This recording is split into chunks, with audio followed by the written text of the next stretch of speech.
Most traders think failure comes from doing something wrong. Bad timing, bad discipline, bad psychology. That belief is comforting because it implies the system itself was sound. What almost no one wants to confront is a quieter possibility, that nothing was wrong with execution at all, that the flaw was structural. Not the trades, the framework. This story begins after a large loss. Not a blow-up. Worse, a slow, grinding drawdown that eroded confidence without drama. Years of study, multiple strategies, carefully designed rules, risk models layered on top of filters, indicators, conditions. On paper, it looked robust. In reality, it was fragile. The account didn't collapse overnight. It bled. Each losing period had an explanation: market regime change, correlation spike, volatility anomaly. Each explanation was plausible. Each solution added more complexity. Another filter, another hedge, another exception. The system grew. So did the mental load. At first, complexity felt like progress. It felt like intelligence. More rules meant fewer mistakes. More conditions meant more control. That's the trap. When the drawdown deepened, the trader did what most experienced traders do. He reviewed execution. He didn't find recklessness. Position sizing was within limits, stops were honored, entries followed rules. There was no single error to fix. That's when the discomfort began. Because if execution wasn't the problem, then the problem was harder to admit. The structure itself was broken. Complexity had become the risk, not market risk, cognitive risk. Each decision now depended on too many variables. Too many signals disagreed. Too many exceptions overruled the core logic. The system no longer expressed a belief. It expressed indecision. Here's where most traders miss it. Complexity doesn't fail loudly. It fails quietly. It creates hesitation, delayed exits, second guessing. You don't break rules, you reinterpret them. And every reinterpretation feels rational. The trader noticed something unsettling when reviewing months of trades. The losses weren't random. They clustered around moments of uncertainty. Trades where signals conflicted, trades where the model allowed discretion, trades where the system tried to adapt in real time. Adaptation sounded sophisticated. In practice, it blurred conviction. At some point, he stopped asking how to improve the system. He asked a different question. What if complexity itself was the flaw? That question feels dangerous to ask after years of study, because complexity is often mistaken for mastery. Every indicator learned, every strategy added, every edge stacked. Walking that back feels like regression. It feels like admitting wasted time. But markets don't reward effort. They reward alignment. This wasn't a beginner. This was someone who had survived multiple cycles. Someone who understood probability deeply. Someone influenced early on by thinkers like Ed Thorpe, who treated markets as games of structure, not prediction. That influence mattered because it framed the next step. Instead of optimizing, the trader stripped away. He removed indicators one by one, not because they were wrong, but because they weren't essential. He removed strategies that explained returns after the fact, but didn't guide decisions in real time. He removed rules that existed only to handle rare scenarios, rules that complicated normal ones. What remained surprised him. Very little. One core principle still made sense across instruments, regimes, and time frames. Everything else was commentary. This wasn't simplification for clarity. It was simplification for survival. The drawdown hadn't come from being underprepared. It came from being over-engineered. There's a belief that more knowledge reduces risk. In markets, the opposite is often true. More knowledge creates more narratives. More narratives create hesitation. Hesitation increases exposure at the worst moments. The trader realized something uncomfortable. The system had stopped being a decision tool. It had become a justification engine.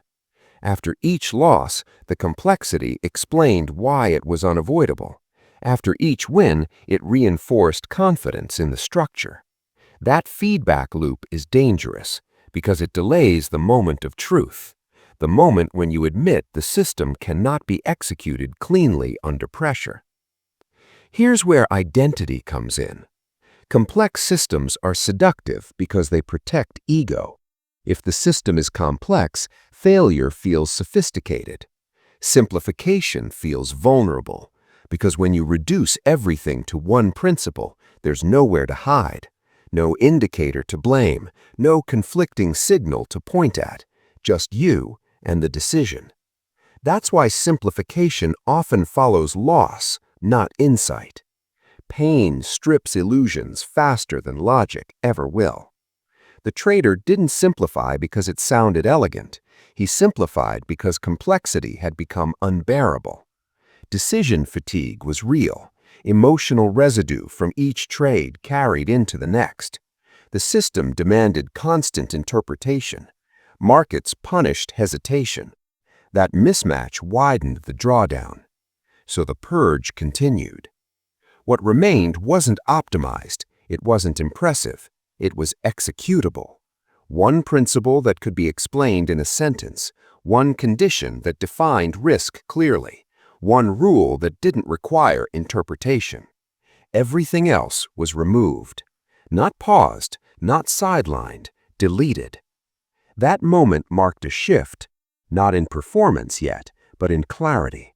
For the first time in months, the trader knew exactly why he was in a trade and exactly when he would be wrong. There was no debate, no override, just alignment. The market hadn't changed. He had. And that is where recovery begins, not with better signals, but with fewer beliefs. Clarity did not immediately bring relief. It brought confrontation. Because once the system was reduced, there was no longer anything to negotiate with. No alternate setup waiting in the wings. No secondary model to lean on when conviction weakened. Every trade now stood alone. This is where most simplification attempts fail, not on logic, on emotion. The trader discovered something unexpected in the weeks that followed. Losses felt heavier, not larger in size, heavier in meaning. When complexity was present, losses dispersed responsibility. Now, responsibility was concentrated. If a trade failed, it wasn't because signals conflicted. It failed because the principle was wrong in that moment. That is psychologically expensive. Early on, the temptation to rebuild was strong, to add just one filter, one confirmation, one safeguard. Each addition promised comfort, none promised truth. So the trader imposed a harder rule than any market rule. No additions until the principle proved itself across time. That decision created tension. The simplified approach produced fewer trades. Long stretches of inactivity replaced constant engagement. This felt dangerous at first. Inactivity feels like missing out, especially to someone trained to scan constantly. But inactivity had a side effect. Observation improved. Without the noise of constant decision-making, patterns became clearer. Not patterns on charts, patterns in behavior. The trader noticed when impatience surfaced, when fear tried to rush entries, when boredom masqueraded as opportunity. None of that was visible before. The system had been too busy. Here's the contradiction most traders ignore. Complex systems reduce awareness. Simple systems expose it. With fewer decisions, each one carries weight. That weight sharpens attention. Over time, something subtle shifted. The trader stopped trying to predict outcomes. The focus moved entirely to alignment. Is this trade an expression of the principle or an escape from discomfort? That question replaced dozens of indicators. The drawdown stabilized, not reversed yet, but it stopped accelerating. That mattered. Stability is underrated. It's the prerequisite for learning. During the drawdown phase, every result felt urgent. Each trade demanded explanation. Now, results arrived without panic. Wins were not celebrated. Losses were not negotiated. They were data. This is where the realization formed. The earlier losses weren't caused by bad ideas. They were caused by competing ideas. Each strategy made sense in isolation. Together, they diluted conviction. The market doesn't punish ignorance as harshly as it punishes indecision. Indecision leaks risk slowly.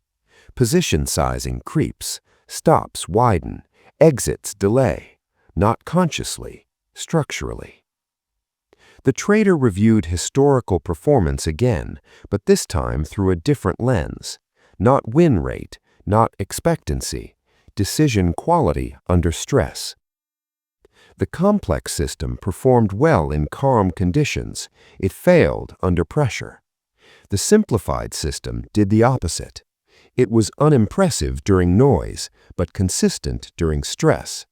That asymmetry explained everything. Markets are not environments of constant conditions. They are environments of sudden stress.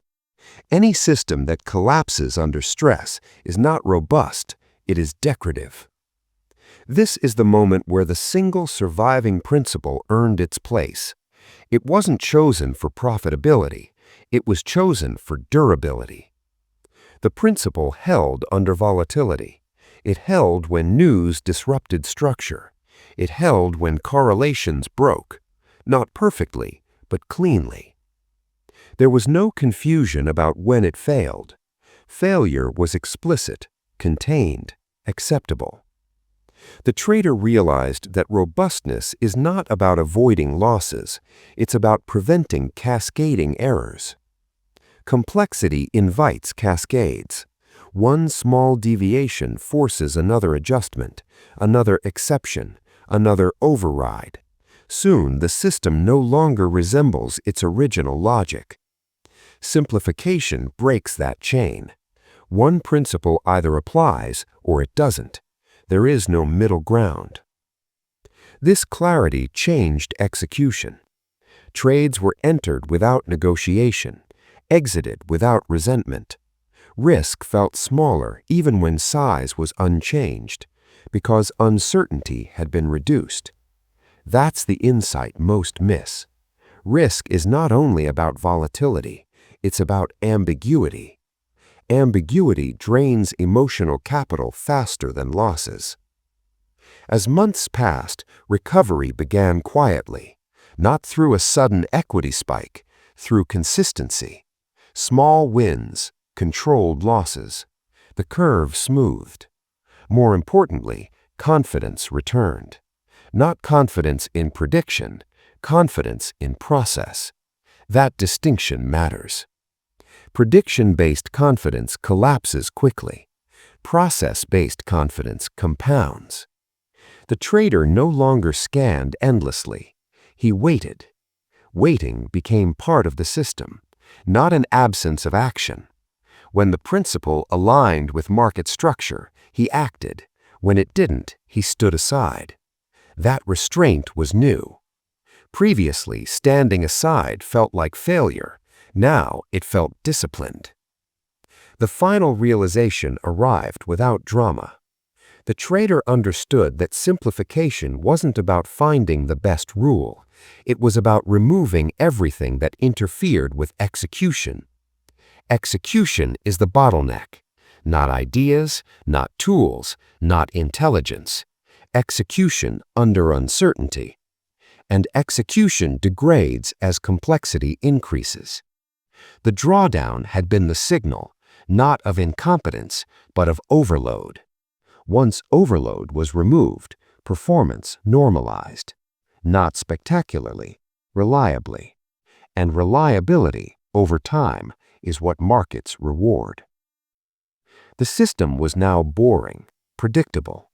That boredom was a feature, because boredom meant the mind was no longer fighting itself. The conflict had resolved, not because the market became easier, but because the framework became honest. The practical shift that followed was not dramatic, it was methodical. The trader rebuilt nothing. He refined execution around the single principle that remained. Position sizing became simpler, fixed, predictable. Risk was defined before entry, not adjusted after. There were no discretionary overrides, no late-stage rationalizations. If the principle was present, the trade was taken. If it wasn't, nothing happened. This reduced activity by more than half. At first, that reduction felt like underperformance. Fewer trades meant fewer opportunities to be right. But fewer trades also meant fewer opportunities to be wrong. More importantly, each trade now mattered. There was no dilution of focus, no parallel narratives competing for attention. One decision at a time.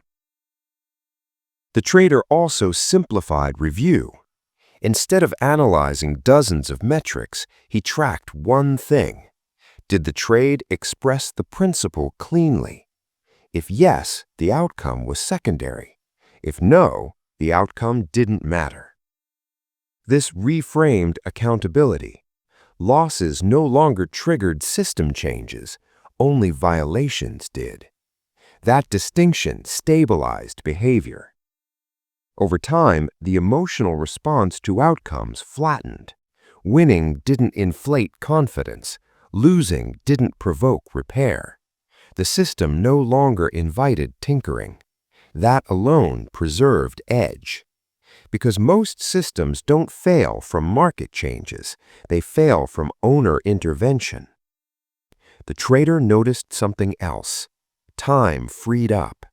Without constant scanning, without managing multiple frameworks, mental bandwidth returned.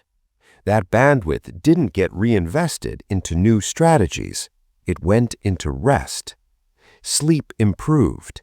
Attention sharpened. These changes sound unrelated. They aren't. Fatigue is a hidden variable in trading performance. Complex systems demand constant vigilance. Simple systems allow recovery. Recovery improves judgment. Judgment improves execution. Execution determines results.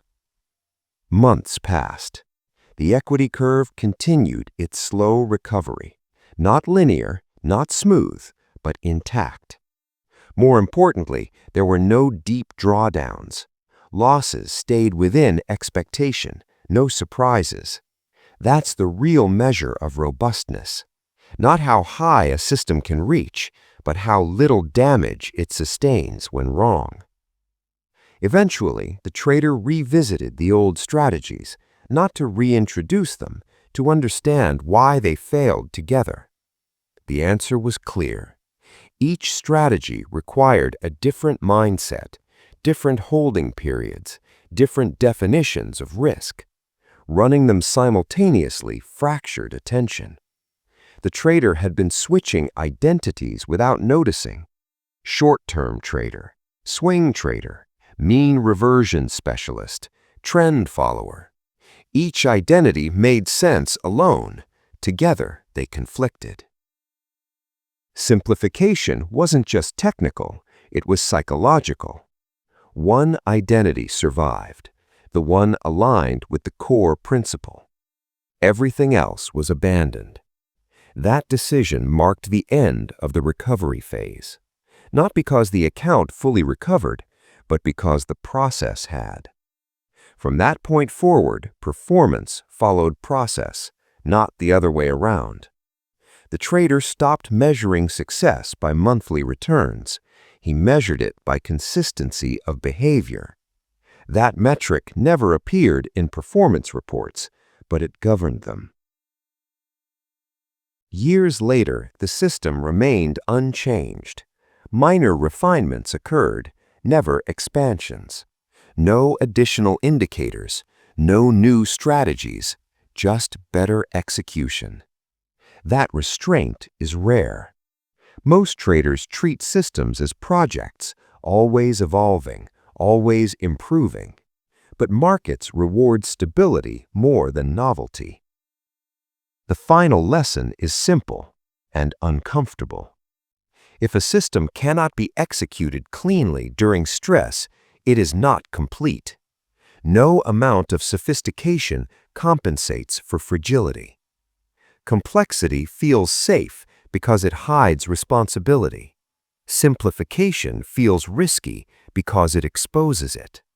That exposure is necessary, because only what is exposed can be corrected. The catastrophic drawdown wasn't a failure of intelligence, it was a failure of subtraction. Too much remained. Once removed, what was left worked, not because it was perfect, but because it was honest. That is the simplification rule after major loss. Reduce until execution is unavoidable. Reduce until decisions are clear. Reduce until there is nothing left to negotiate with. What survives that process is not just a system, it is a way of operating, one that endures.